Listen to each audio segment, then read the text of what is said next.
તો મિત્રો તો હું મારી દુકાને આવી ગયો છું. દાસી જીવન દુકાન છે તો મારી દુકાન અંદર આવી ગયો છું. હાલો આપણે હવે અંદર જઈશું. અંદર શું શું બને છે? અંદર પ્લાસ્ટિકના દરવાજા બને છે, એલ્યુમિનિયમ બારી બને છે અને જો આ મારી દુકાન છે. જોઈ લો મારી દુકાન.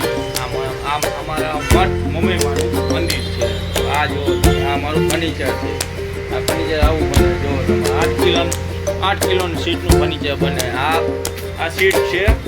આ કલર આવી જાય 5 કલર આવે આમાં ફર્નિચરમાં 5 કલર આવે. જો અમારી દુકાન છે આખી જો તમે આ આખી મારી દુકાન દાસી જીવન દુકાન. આ રોડના કાંઠે કોઠારિયા રોડ પર છે મારી દુકાન. આ તમે આવો આખું અમે મકાનનું કામ જ રાખીએ છીએ બરોબર. તો જો આ મારી દુકાન બધું આમાં મોઈમાનું બંધ આ ફોટો છે મોઈમાનો અમારો જોવો તમે જોઈ લો. આ ફર્નિચર છે જો બાસ્કેટ વાળું ફર્નિચર અંદર બાસ્કેટ આવે અંદર તમે જી થાળી ચમચા વાટકી ડીશુ ચા પીતા હોય તો ડીશુ ને થાળી થાળ બધું મળી જશે તમને. આખો સેટ જ આવે 3નો સેટ આવે આખો.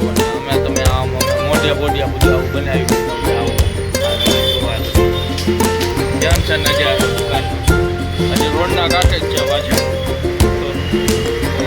અમારો રોડ છે દાસી જીવન.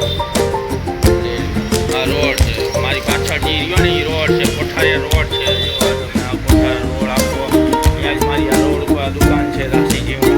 જો તમે આખો દુકાનનો નજારો જુઓ તમે આખો દુકાનનો નજારો જોઈ લીધો જોઈ લીધો. ચાલો તો હવે હું બ્લોગ નાખું છું કારણ મારે હવે કામ કરવાનું છે. થોડું કામ કરી લઉં પછી આપણે બ્લોગ બનાવશું. આગલા બ્લોગમાં આપણે જરૂર મળશું. ચાલે કે ગુડ બાય, જય માતાજી, હર હર મહાદેવ.